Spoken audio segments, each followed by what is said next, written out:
Hello, hello, hello. Welcome back to Finally Your Party. This is Coach Vic. This is Finally Your Party, and welcome back. I am excited. I am so excited today. We're going to talk about.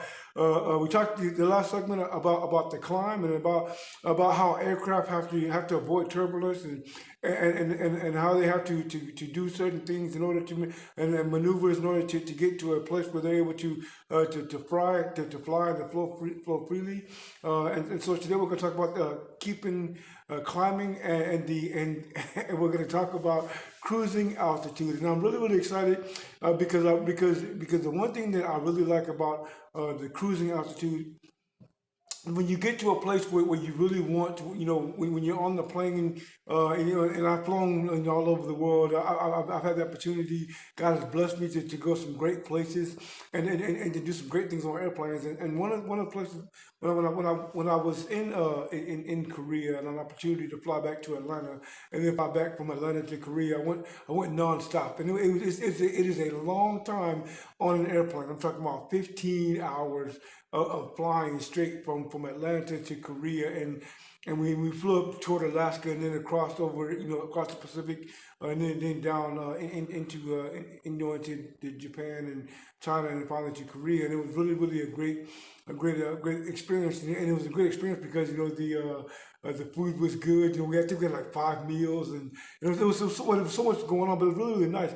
But the thing that I remembered about flying is that when I flew from Atlanta to Korea, and one of the things I really remembered about it is the pilot talking about the wind speed and being able to get to cruising altitude, and then just being able to just and there wasn't the turbulence. It was the seating was nice and comfortable. The headrest had its own little television slash game system there, and so you could play games, you could watch movies, you could it was just a phenomenal experience.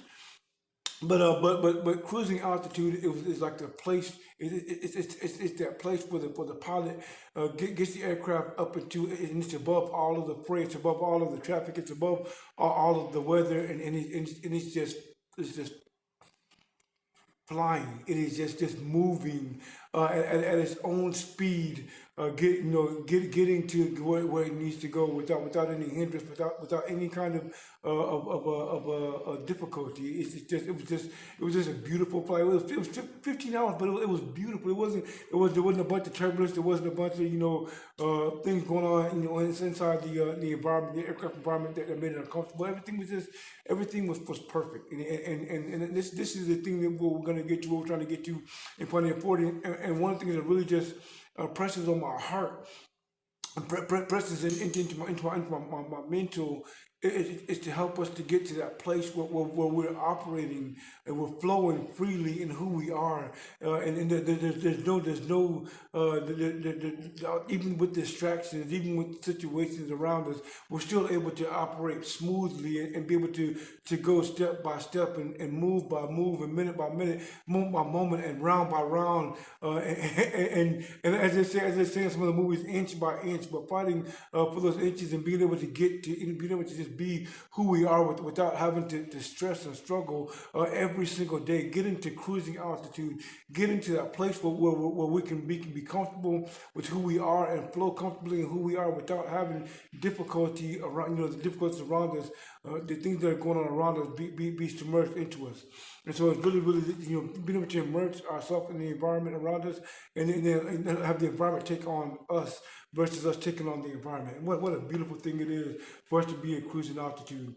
And so in the last segment, we discussed the climb and how experienced pilots and flight crew are able to predict and avoid turbulence based on environmental conditions. Atmospheric highs and lows, wind gusts, and other weather anomalies often present themselves through early warning systems, and the Doppler radar transmits data to the air so the aircrew can take the proper precautions. when we fail to heed the warning systems, we become subject to unfavorable conditions. This is important for us to understand that we have to understand we have an early warning system. We have an early warning discernment. That we better understand what's going on in our environment. We can kind of walk into the room. We kind of know what's going on. When we walk into certain areas, we kind of have an idea. Through our discernment, we have an idea of what's happening in that room before we get there. We know what the temperature of the room is, and not only mean whether it's hot or cold, as far as actual temperature, so to speak, in reference to degrees, but hot and cold as to whether or not we need to be in that room, or we need to leave that room, or what have you. If there's something that is not welcoming to us, we kind of know that when we move into the environment. And so when we don't heed the discernment, our early warning system, the discernment as we walk into the room, we're subject to whatever happens if we stay there. And so we have to really be on point with our emotional intelligence, be on point with our mental acuity, understanding what's going on, being able to see things that we don't normally see, have our perception in the right place, really be one with who we are, as far as physical, emotional, mental, and psychological, and spiritual, so that we have a better understanding of everything going on around us. When we get to that place of oneness, with our total being, really being fully connected, and really being fully able to embrace who we are fully, then it becomes so much easier for us to be able to see things that we can't see with our eyes when we go into the room, to understand things that we don't hear, or things that are being said before we walk into the room. And this is really, this is what we're trying to develop and graduate into the higher portions of finding authority. And this is what we're doing. This is how we're elevating into those portions now. Climbing higher, elevates us into a higher, the higher realm of finding authority, where we will really begin to understand more about who we are. We'll begin to understand more about everything going on around us. So we're able now to be immersed in our environment, but our environment not be immersed into us. We're able now to be able to walk through places and situations, circumstances, conversations, and not be affected by the fallout that's going on around us. Not be stuck. That's what I'm looking for. Stuck or struck by what somebody else says about us, where we can't move and flow freely in who we are. So this is what we're talking about, that moving into you're moving into that oh gosh, that moving into the altitude of being able to cruise your way through situations, circumstances, cruise your way through the day, because of your confidence and your competence in who you are, and being able to just be able to be strong enough to walk through everything without anything having too much of an effect on you, or influencing you in a way that you don't recognize your character.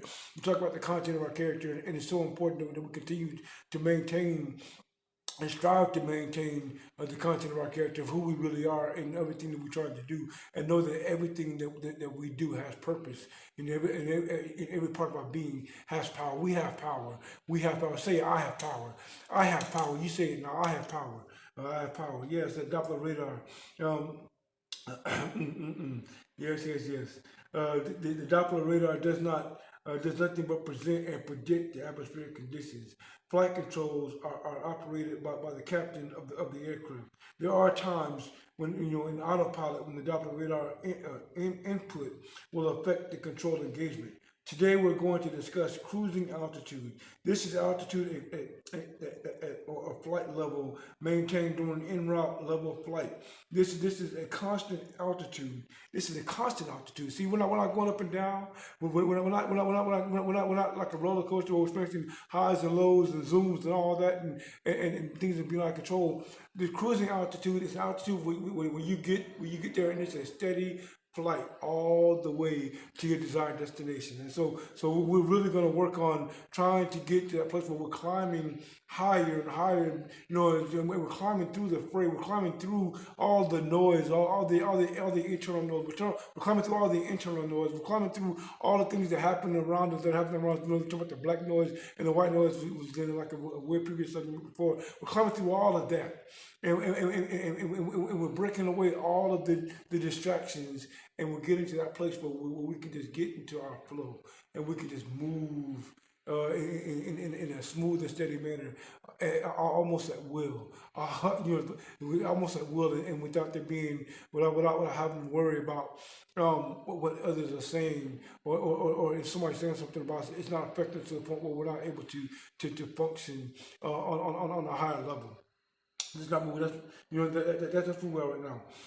And this altitude or flight level maintained during en route level flying is a constant altitude. In other words, for the sake of finding your 40, yes, for the sake of finding your 40, it is going to be the altitude at which constancy allows for consistency. It is the altitude for which constancy allows for consistency. Normally at this altitude, the aircraft is clear of traffic and all other possible hindrances and distractions.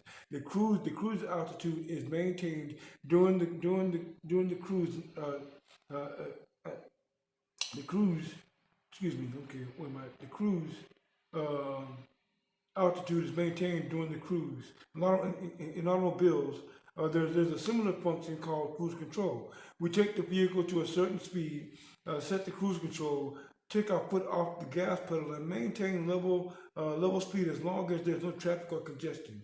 And it's really got to understand that we can't, that when we're trying to get to our cruising altitude, we're trying to clear ourselves and free ourselves of all traffic and congestion. That congestion could be external congestion where we have buildup out there, or it could be internal congestion or internal pressures we put on ourselves. We talk about congestion when you talk about having chest congestion, for instance. It's like it is where you have buildup in your chest of some kind of mucus or something that keeps you from being able to breathe freely, keeps you from being able to function normally, the body can function normally. So there are times when we talk about when we deal with congestion, internal congestion, and it could just be thoughts. It could be remembering old times. It could be reminiscing about things about bad times. It could be anything. But we're gonna free ourselves of those congestions, of those internal congestions, and we can free ourselves of all the external congestion, all the stuff that builds up around us that keeps us from being able to flow and move freely. And I'm gonna continue to say flow and move freely because when a plane, when an aircraft is at cruising altitude, it is moving freely, it is flowing freely, and it is flowing efficiently. This is the altitude at which the least amount of fuel is used, but the greatest amount of speed is being able to be achieved. And so when you think about an aircraft, usually it's from between 33,000 and 42,000 feet. And at that level, there's no wind shears. There's none of that stuff that will come against the aircraft that will cause it to have to slow down, but because it is moving at a high rate of speed, but it's moving without all of the resistance that you normally see at the lower levels. If you're meeting too much resistance, it means that your level is too low. And so I want you to really take that in and really begin to digest that. If you're meeting a lot of resistance, you're flying too low. If you're meeting a lot of resistance, you're flying too low. So you need to level up. You need to rise. You need to climb. You need to climb until you get your cruising altitude, and you need to set your attitude, in a manner so that you're able to achieve that. So you're able to flow freely, to fly freely, and not worry about things going on around you. And this is the reason why they get the cruise altitude, because they want to be able to relax, put on autopilot, take a nap, play some games, whatever, just be able to de-stress. And this is what cruising altitude is. Cruising altitude is normally above 33,000 feet. If we find ourselves constantly being hindered in our movement or our flow during our daily routine of our aircraft, daily operation of our aircraft, then there's only one thing for us to do. It is not land the plane. Try again tomorrow. We have to keep climbing, climb up, climbing our focus, climbing our mentality, climbing our attitude, climbing our emotional intelligence, climbing our social engagement. This starts with self-discernment first, and social discernment next. Once we understand where we are and who's around us, we can make emotional intelligent decisions and keep our flight path clear of distractions as we arrive safely at our desired destination. Once we understand, once we understand, once we understand, I want you to take that in. Once we understand where we are and who's around us, then we're able to make emotional intelligent decisions and keep our flight path clear of distractions as we arrive safely at the desired destination. Keep climbing, keep soaring, hit your cruise altitude, and arrive. And this is so important. I really want to make sure that we understand that the whole purpose of finding your 40 is to better discern us. Our whole process, everything we're going through, it's about us.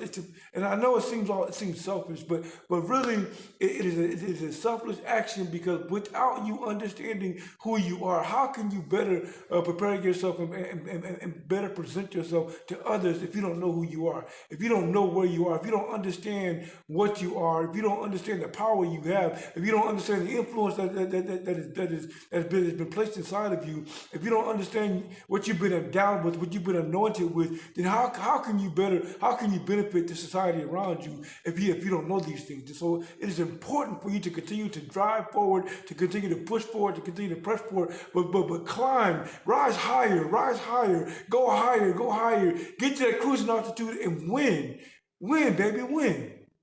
Not just for you, but for everything and everybody around you. Win your day, win your moment, win your hours, win your weeks, win your months, win your years. You can do it if you just press forward and climb higher and rise, get to cruising altitude and flow. And when you get to the desired destination, you're like, that wasn't so bad, and you'll be able to be ready to fuel up, rest up, fuel up, and take off again. And every day you can win if you rise, if you climb, and you get to cruise altitude and you flow freely, free of distractions, free of mental blocks, free of the mental fog that happens when we're struggling to get through each day, free of all those things, and really ready to set forth and do and accept every challenge, because you found your cruising altitude, and you've been able to be consistent on a daily basis. This is Coach Vic. This is Finding Your 40. God bless you. Like, share, subscribe to the videos. Thank you for all my new subscribers. Thank you for those that send emails and comments. I really appreciate all of you. You're helping me to grow as I help you to grow. Each one reach one, each one teach one, and then let us all ascend together to the high place and fly and make it to our desired destination. God bless you. Have a good day today, and know that I'm here with you, and we're going to win each and every moment of each and every day, because that's what Finding Your 40 is all about. God bless you. Have a good day. Talk to you later. And I'm out.